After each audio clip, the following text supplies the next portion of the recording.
आज हम पढ़ेंगे section 10 of Indian contract act, जो कि बात करता है व्हाट अग्रीमेंट आर कॉन्ट्रैक्ट, यानी कि कौन से अग्रीमेंट जो है वो कॉन्ट्रैक्ट बन सकते हैं।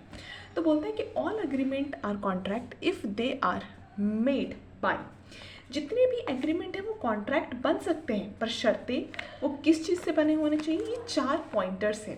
यदि हर एक अग्रीमेंट में ये 4 पॉइंटर्स फुलफिल होता है तो वो एग्रीमेंट कॉन्ट्रैक्ट बन सकता है। पहला बोलता है फ्री कंसेंट ऑफ पार्टीज़, यानी कि पार्टीज़ की क्या होनी चाहिए, कंसेंट फ्री होनी चाहिए। यानी कि जब पार्टी किसी भी एग्रीमेंट में कॉन्ट्रैक्ट में इंटर कर रही है तो उसका कंसेंट हमेशा फ्री होना चाहिए। किसी भी फोर्स के कारण, किसी भी डर या कोई ऐसी मजबूरी के कारण वो कॉन्ट्रैक्ट में इंटर ना हो। हम आगे इसमें कोअर्जन, एंटी इन्फ्लुएंस, मिसरिप्रेजेंटेशंस, ऐसे बहुत सारे ऐसे टर्म्स हैं, 5 ऐसे टर्म हैं जो कि फ्री कंसेंट के बारे में बतलाता है, जो हम आगे के वीडियोज़ में डिटेल्स में पढ़ेंगे। दूसरा बोलता है कंपटीटेंट टू कॉन्ट्रैक्ट। कंपटीटेंट टू कॉन्ट्रैक्ट का मतलब क्या होता है कि जो मेजर है, यानी कि जो माइनर नहीं है। तो लॉ के हिसाब से मेजर कौन होता है, जो 18+ होता है, और माइनर कौन होता है, जो 18 से बिलो होता है। तो कंपटीटेंट टू कॉन्ट्रैक्ट का मतलब यही होता है कि वो पर्सन मेजर होना चाहिए, 18+ होना चाहिए। हमारा लॉ बोलती है कि 18+ जो पर्सन होते हैं वो मेजर होते हैं, लेकिन जो 18 से नीचे होते हैं वो माइनर होते हैं। तो माइनर जो है वो कॉन्ट्रैक्ट में इंटर नहीं कर सकते हैं।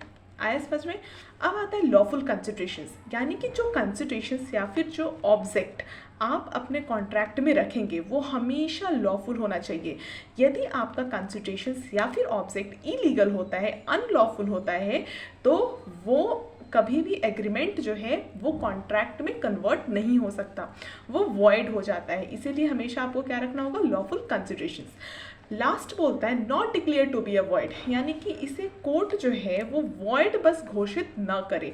यानी कि कोई भी एग्रीमेंट जिसको कि कोर्ट ने वॉइड नहीं बोल दिया, उसे बोला कि ये वॉइड नहीं है, तब क्या होगा, तब वो एग्रीमेंट कॉन्ट्रैक्ट बन सकता है। यानी कि जब ये 4 कंडीशंस फुलफिल होते हैं किसी भी एग्रीमेंट में, तो वो एग्रीमेंट जो होता है वो क्या हो सकता है, वो एग्रीमेंट हमारा कॉन्ट्रैक्ट बन सकता है। तो हमारा सेक्शन 10 में बस इतनी ही बातें करती है। आई होप आपको समझ आया होगा। अब हम बढ़ते हैं सेक्शन 11 की तरफ। सेक्शन 11 जो है वो बात करता है who are competent to contract. Contract के लिए कंपटीटेंट कौन है। अभी हमने यहाँ पर ये कंपटीटेंट वर्ड में क्या जाना कि जो 18+ होते हैं, मोटा मोटी तो हमने ये समझा कि जो मेजर होते हैं, जो माइनर नहीं होते, मतलब कि माइनर नहीं होना चाहिए। तो हमने सेक्शन 10 में ये देखा। अब हम देखते हैं सेक्शन 11 में कि कौन कॉन्ट्रैक्ट के लिए कंपटीटेंट है। तो बोलता है कि every person are competent to contract, जितने भी पर्सन है वो सब कॉन्ट्रैक्ट के लिए कंपटीटेंट है। ठीक है, कौन कौन, जो यहाँ नीचे लिस्ट में दिए हुए हैं। फर्स्ट बोलता है who is of the age of majority. अभी हमने मेजॉरिटी का मतलब क्या समझा कि जो पर्सन 18+ है, यानी कि जो 18+ है वो मेजर है, वो माइनर नहीं है। तो हमें समझ आया कि 18+ होना चाहिए, यानी कि वो पर्सन मेजॉरिटी को एज को क्रॉस कर गया। दूसरा बोलता है who is sound mind. Sound mind का मतलब क्या होता है, एक पर्सन जो कि समझदार है, जिसकी मेंटल कंडीशन जो है वो अच्छी है। ठीक है, वो अनसाउंड नहीं होना चाहिए। अनसाउंड का मतलब बोलते हैं, अनसाउंड का मतलब हम कह सकते हैं अनसेन। अनसेन हम कह सकते हैं, यानी कि साउंड माइंड का मतलब होता है कि एक पर्सन की मेंटल कंडीशन जो है वो अच्छी होनी चाहिए। यानी कि एक पर्सन जो मेंटली फिट है वही कॉन्ट्रैक्ट में इंटर कर सकता है। एक पर्सन जो मेंटली फिट नहीं है वो कॉन्ट्रैक्ट में इंटर नहीं कर सकता, उसे हम अनसाउंड कहते हैं। ठीक है, समझ आया। अब तीसरा है क्या, नॉट डिस्क्वालीफाइड फ्रॉम लॉ, यानी कि लॉ ने उसे मना नहीं किया हो कि आप कॉन्ट्रैक्ट में इंटर कर सकते हो। क्योंकि कोई भी ऐसे केसेस होते हैं जिसमें कि क्रिमिनल को लॉ क्या बोल देती है, कोर्ट बोल देती है कि आप कॉन्ट्रैक्ट में इंटर नहीं कर सकते हो।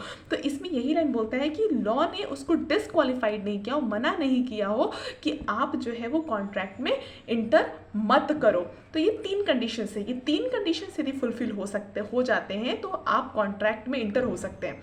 ठीक है, एक ओवरव्यू ले लेते हैं। फर्स्ट, मेजर होना चाहिए पर्सन, माइनर नहीं होना चाहिए। दूसरा, साउंड माइंड होना चाहिए। और थर्ड जो होना चाहिए कि जिसे लॉ ने डिस्क्वालीफाइड नहीं किया हो।